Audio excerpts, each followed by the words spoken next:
Hi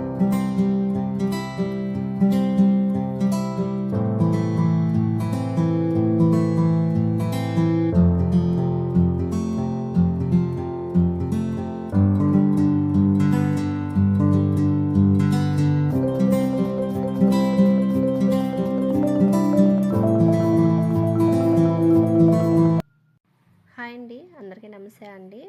welcome to Prashanti cooking and health అండి. నేను ప్రశాంతిని.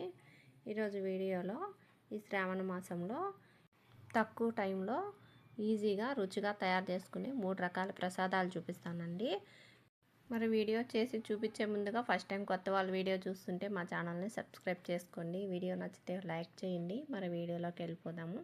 Cooker తీసుకొని కుక్కర్లోకి 1 గ్లాస్ నిండా బియ్యం వేసానండి. ఇది రోజువారీ ఇంట్లో వండుకునే బియ్యంతోనే చేస్తున్నానండి. బాస్మతి బియ్యం ఏం కాదు. అలాగే మీరు పొయ్యి మీద అయినా వండుకోవచ్చు. పొడి పొడిగా వండుకోవాలండి. 1 గ్లాసు బియ్యంకి 2 గ్లాసులు నీళ్ళు పోసుకోవాలి. అదే మీరు స్టవ్ మీద గిన్నెలో వండుకుంటుంటే 2.5 గ్లాసు 3 గ్లాసుల దాకా పడతాయండి. పాత బియ్యం అయితే దాన్ని మరి చూసుకొని వేసుకోవాలి. ఇప్పుడు ఈ నీళ్ళల్లోనే కొంచెం ఉప్పు వేస్తున్నానండి. ఉప్పు వేసుకొని ఒకసారి ఇదంతా కలిసే విధంగా కలుపుకోవాలి. కొంచెం ఆయిల్ కానీ వేసాను. రైస్ బాగా పొడి పొడిగా వస్తుంది. ఇప్పుడు మూత పెట్టేసి విజిల్ పెట్టుకొని స్టవ్ వెలిగించుకొని ఒక మీడియం ఫ్లేమ్లో 2 విజిల్స్ రానివ్వాలండి. చూడండి, విజిల్స్ వచ్చాయి. లోపల హీట్ మొత్తం పోయాక ఇలా మూత తీసుకొని నేను ఈ 1 గ్లాసు రైస్తోనే 2 ప్రసాదాలు చేస్తున్నానండి.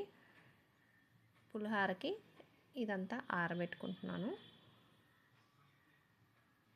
ఒక పళ్ళెంలో ఇలా రైస్ తీసుకుంటున్నాను. తీసుకొని పలుచగా మీరు ఆరబెట్టుకోవాలి ఫ్యాన్ కింద. మీకు ఎంత రైస్తో చేసుకోవాలి అనుకుంటున్నారో అంత రైస్ తీసుకొని ఇలా పళ్ళెంలో బాగా చల్లారనివ్వాలండి. మిగిలిన అన్నంలో 1 గ్లాస్ తీసుకొని గ్లాస్ ఇలా అంతా బాగా మ్యాష్ చేసుకోవాలి. రైస్ కాస్త మెత్తగా రావాలంటే మీరు పప్పు గుత్తితైనా అనుకోవచ్చు. ఇలా బాగా మెత్తగా అనుకొని అస్సలు పులుపు దనం లేని కమ్మటి పెరుగు 1 కప్పు నిండా వేసుకోవాలండి. ఇప్పుడు అదే కప్పుతో 1 అరకప్పు కాచిన పాలు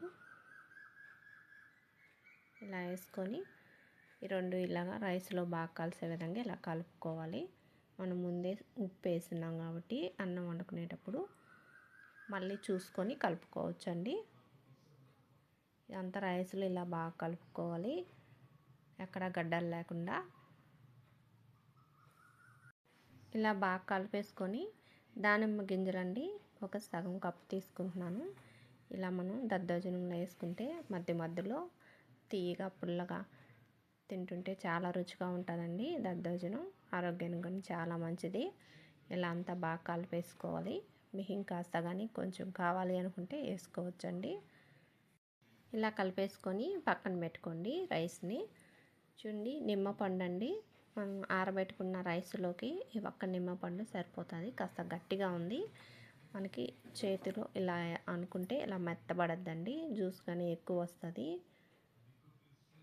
కాస్త ఇంకా చిన్న కాయలు ఉంటే 2 వేసుకోండి. ఇంత మాత్రం పెద్ద కాయ ఉంటే 1 సరిపోతుంది. ఈ కాయని కాస్త కట్ చేసుకొని దీని లోపల ఉండే విత్తనాలన్నీ నీట్గా తీసేసుకోండి.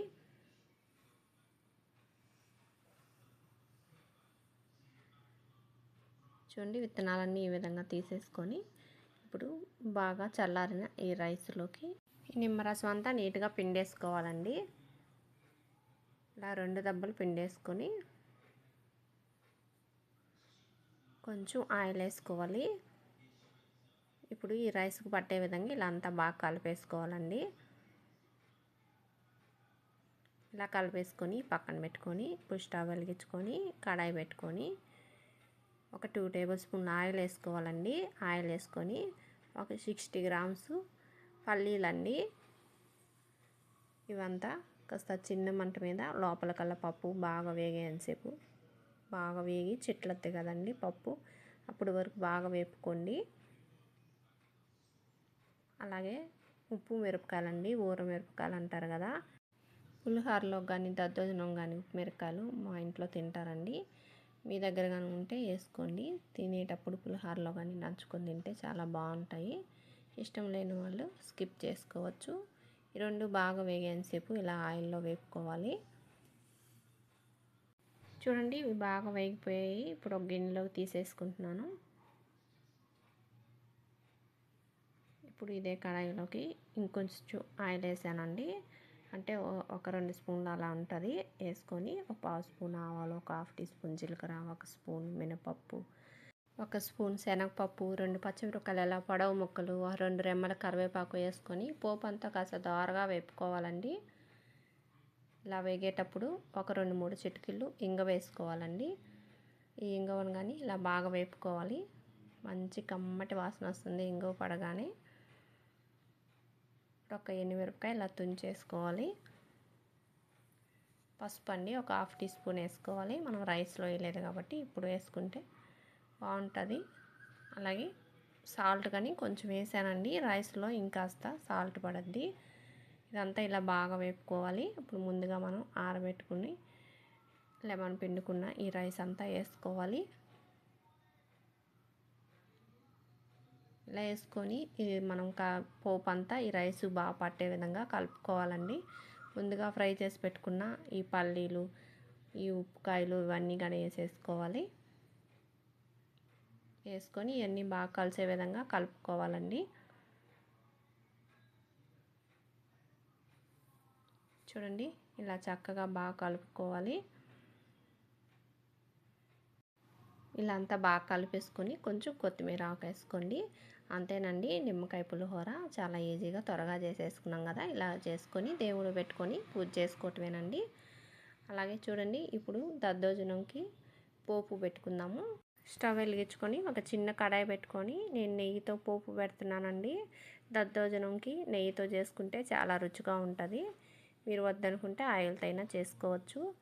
ఒక హాఫ్ స్పూను ఆవాలు వేసుకొని, అలాగే ఒక హాఫ్ స్పూను జీలకర్ర, ఒక టీ స్పూన్ మినపప్పు, ఒక హాఫ్ స్పూను శనగపప్పు, కొంచెం అల్లం తరగండి, కొంచెం చిన్న ముక్కలు కట్ చేసేసాను.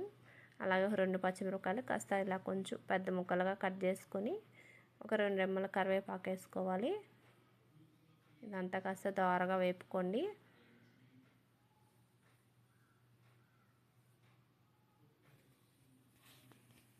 ఇలా పోపు దినుసులన్నీ మాడిపోకుండా దోరగా వేపుకొని ఇప్పుడు ఒక 3 చిటికెళ్ళు ఇంగువ పొడి వేసుకోవాలండి. వేసుకొని ఇది కానీ కొంచెం సేపు ఈ నేతిలో బాగా వేపుకోండి. ఇలా వేపుకొని కొంచెం జీడిపప్పు ముక్కలండి. ఈ దద్దోజనం లోపల ఇది కానీ మధ్య మధ్యలో నోట్లో తగులుతుంటే బాగా రుచిగా ఉంటుంది జీడిపప్పు కానీ. ఇలా అంతా బాగా వేపుకోవాలి. ఇప్పుడు ముందుగా కలిపి పెట్టుకున్న ఈ దద్దోజనంలో ఈ పోపు అంతా వేసేసుకోవాలండి. ఇదంతా నీట్గా వేసేసుకొని ఇప్పుడు చక్కగా కలుపుకోవాలండి. ఈ దద్దోజనంలో అంతా కలిసే విధంగా ఈ పోపు దినుసులన్నీ. అంతేనండి, మన దద్దోజనం తయారైపోయింది. దేవుడి దగ్గర పెట్టుకొని మనం పూజ చేసుకోవటమేను. మీరు కానీ ఒకసారి ఇలా ట్రై చేసి చూడండి, చాలా రుచిగా వస్తుంది దద్దోజనం. మనం తింటున్నా కానీ పొట్టలో చల్లగా ఉందండి. చూస్తుంటేనే కలర్ఫుల్గా ఉంది. చూడండి పులిహోర కానీ గుడిలో ప్రసాదం లాగా ఉంది. చాలా బాగుంది, ట్రై చేయండి.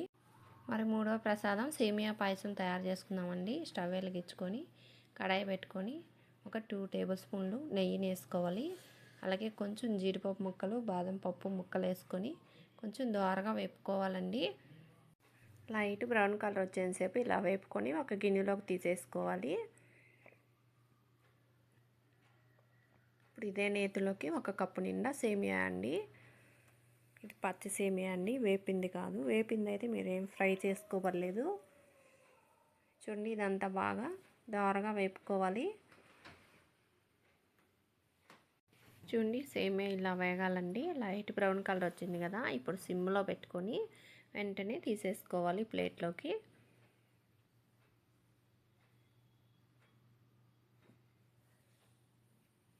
ఇలా అంతా నీట్గా తీసుకొని పక్కన పెట్టుకోండి. ఇప్పుడు ఇదే కడాయిలోకి ఎక్కువ హీట్ అవ్వకుండా కొంచెం వాటర్ పోసాను. ఇప్పుడు ఇదే కప్పుతోటి మనం సేమియా తీసుకున్న కప్పుతోనే పచ్చి పాలండి 2 కప్పులు పోసుకుంటున్నాను. మీరు కాచిన పాలైనా పోసుకోవచ్చు. ఇప్పుడు ఇదే కప్పుతో 2 కప్పులు వాటర్ పోసుకోవాలి. మీరు 3 కప్పులు పాలు 1 కప్పు వాటర్ అయినా పోసుకోవచ్చు.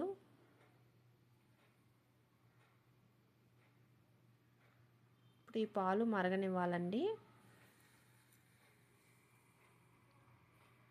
ఇలా కలుపుకుంటూ పాలు మరగనిచ్చుకోవాలి. చూడండి పాలు మరుగుతున్నాయి కదా. ఇప్పుడు మనం ఫ్రై చేసి పెట్టుకుని సేమియా అంతా నీట్గా వేసేసుకోండి. ఇదంతా ఒకసారి బాగా కలుపుకోవాలి, ఎక్కడ ఉండలు కట్టకుండా. ఇలా కలుపుకొని మీడియం ఫ్లేమ్లో సేమియా పూర్తిగా ఉడికేంత వరకు ఉడికించుకోవాలండి.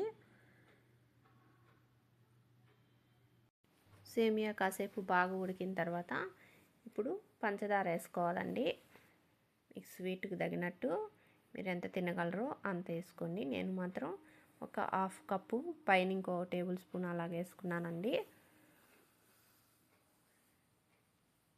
మాకు కొంచెం లైట్ స్వీటే నేను తింటాము. మీరు ఎక్కువ స్వీట్ తినే వాళ్ళైతే ఒక 3/4 కప్పు 1 కప్పు వరకైనా వేసుకోవచ్చు. మీరు తినేదాన్ని బట్టి వేసుకోండి. ఈ షుగర్ కానీ బాగా కలిసే విధంగా బాగా కరిగిపోయేంతసేపు ఇలా కలుపుకుంటూ ఉడికించుకోండి. సేమియా కానీ ఒకసారి మీరు చూసుకోండి. ఇలా కాస్త గెంటితో తీసుకొని ఒకసారి మీరు పట్టుకొని చూడండి సేమియా బాగా ఉడికిందో లేదో. బాగా ఉడికిపోయిందండి, బాగా చక్కగా ఉడికింది. చూడండి బాగా ఉడికింది కదా. ఇప్పుడు ఒక 1/2 స్పూను యాలకుల పొడి వేసుకోవాలండి. మీ దగ్గర యాలకుల పొడి లేదు అనుకోండి, 3 యాలకులు తీసుకొని కొంచెం నల్లగొట్టి వేసుకోండి. ఇప్పుడు ముందుగా ఫ్రై చేసి పెట్టుకున్న ఈ జీడిపప్పు బాదం పప్పు ముక్కలు కానీ వేసుకోవాలి.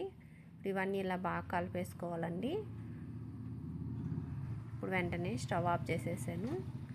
ఇప్పుడు కాసేపు చల్లారితే ఇంకాస్త చిక్కబడద్దండి. అందుకని ఇప్పుడే ఈ టైంలో ఆఫ్ చేసుకోవాలి స్టవ్ని. ఇప్పుడు ఇది మనం గిన్నెలోకి తీసుకోవటమేనండి. ఎంత రుచిగా ఉందో సేమియా పాయసం. ఈ విధంగా ట్రై చేసి చూడండి, మీకు చాలా బాగా నచ్చుతుంది. మరి సేమియా పాయసం తయారైపోయిందండి. మన దేవుడి దగ్గర పెట్టుకొని పూజ చేసుకోవటమేను. మరి తక్కువ టైంలో ఈజీగా రుచిగా తయారు చేసుకోండి వరలక్ష్మి వ్రతానికి ఈ ప్రసాదాలు. మీరు ట్రై చేసి మీకు ఎలాగొచ్చాయో కామెంట్ బాక్స్లో తెలియజేయండి. ఫస్ట్ టైం కొత్త వాళ్ళు వీడియో చూస్తుంటే మా ఛానల్ని సబ్స్క్రైబ్ చేసుకోండి. వీడియో నచ్చితే లైక్ చేయండి. థ్యాంక్ యూ ఫర్ వాచింగ్ అండి.